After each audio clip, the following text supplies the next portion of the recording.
شروع اللہ تعالیٰ کے بابرکت اور عظمت والے نام سے جو بڑا مہربان اور نہایت رحم کرنے والا ہے، جو دلوں کو ایمان کی روشنی سے منور کرتا ہے، اور لاتعداد درود و سلام آپ صلی اللہ علیہ وآلہ وسلم اور آپ کی آل پر، رائزنگ اسلام کے دیکھنے اور سننے والوں کو علی رضا کا سلام۔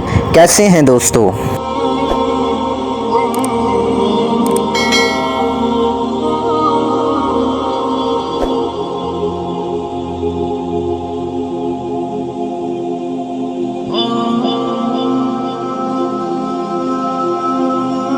دوستو، اسی دور میں یعنی تقریباً 4500 قبل مسیح سے لے کر 3100 قبل مسیح تک بالائی جنوبی اور زیریں شمالی ڈیلٹائی مصر میں چھوٹے چھوٹے حکمرانوں نے اپنی آزاد ریاستیں قائم کر رکھی تھیں، اور متاخر زمانہ ہجریہ 5000 سے تقریباً 4500 قبل مسیح میں بھی جگہ جگہ مقامی قبائل برسر اقتدار تھے۔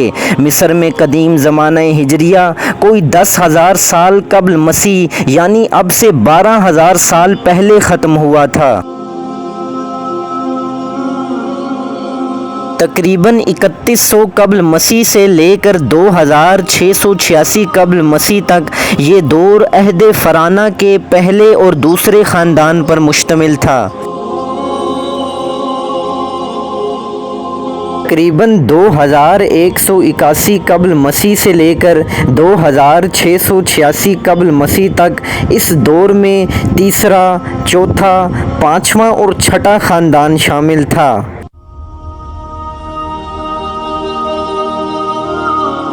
دوستو، تقریباً 2040 قبل مسیح سے لے کر 2181 قبل مسیح تک یہ عہد 7ویں، 8ویں، 9ویں اور 10ویں خاندان پر مشتمل تھا۔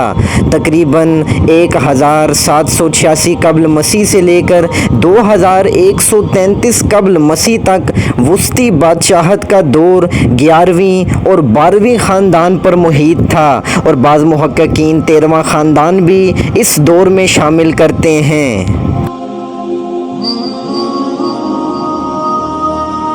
دوستو، تقریباً 1575 سے 1786 قبل مسیح تک اس دور میں 13واں، 14واں، 15واں، 16واں اور 17واں خاندان شامل تھا۔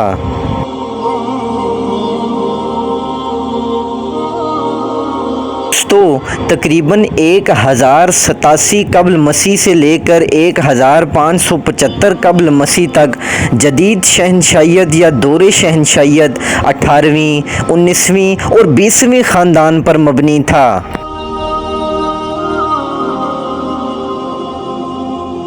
دوستو، 223 سے 1090 قبل مسیح تک اس عہد میں 21ویں، 22ویں، 23ویں، 24ویں اور 25ویں خاندان کی حکومتیں رہی ہیں۔ دوستو، 223 سے 525 قبل مسیح تک یہ دور حکومت صرف 26ویں خاندان کے عہد پر مشتمل تھا، جس کا دارالحکومت سیس تھا۔ یہ شہر مغربی ڈیلٹائی علاقے میں واقع تھا۔ آج کل اس جگہ کا نام سائر الحجر ہے۔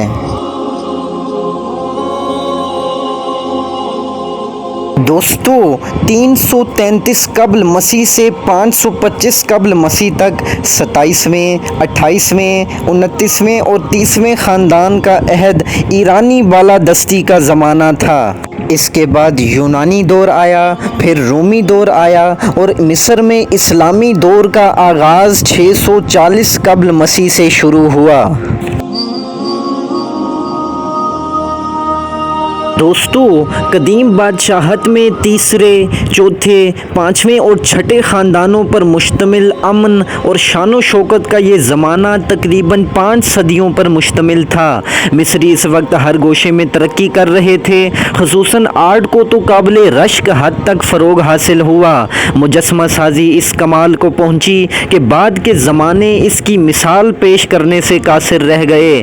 اہرام اسی زمانے میں بنے جو فن تعمیر کے لحاظ سے چوتھے خاندان کے فرانہ، فو، خزرہ اور منقور کے عہد میں انتہا کو چلے گئے۔ قاہرہ کے نزدیک غزہ چیزہ کے 3 سب سے بڑے حرم مذکورہ تینوں فرانہ کے ہی دور میں بنوائے گئے تھے۔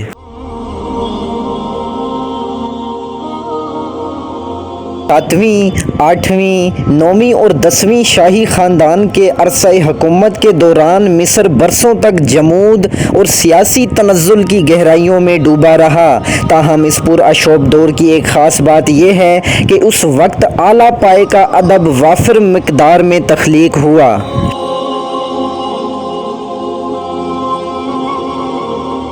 دوستو، فرانہ کے 11ویں اور 12ویں خاندانوں کے دور میں حکمرانوں نے دارالحکومت من نوفر کی بجائے جنوب کی طرف 450 میل کے فاصلے پر تپے کو اپنا صدر مقام بنا لیا۔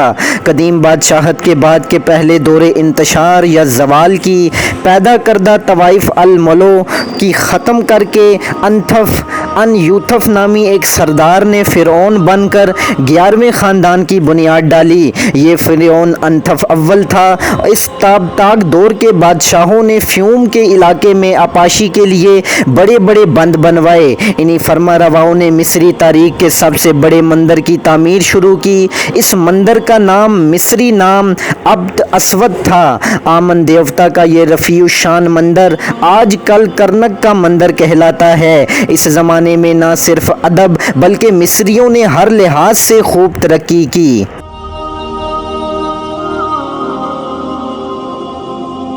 14ویں، 15ویں، 16ویں اور 17ویں خاندانوں کا یہ عہد مصری تاریخ کا ایک تاریک باب کہا جا سکتا ہے۔ 13ویں اور 14ویں خاندان کے زمانے میں مصر فوری طور پر زوال کی لپیٹ میں آ گیا۔ غیر ملکی ایشیائی فاتحین نے مصر پر کامیاب یلغار کر کے اپنی حکومت قائم کر لی۔ مصر کے ایشیائی فاتح ہائکسوس کہلاتے ہیں۔ ہائکسوس غلبے کے دوران بھی کمزور فرعونوں کا سلسلہ برابر جاری رہا، گویا حکمران تھے ہی برائے نام۔ 17ویں خاندان کے فرانہ تپے کے مقامی حکمران تھے اور بس۔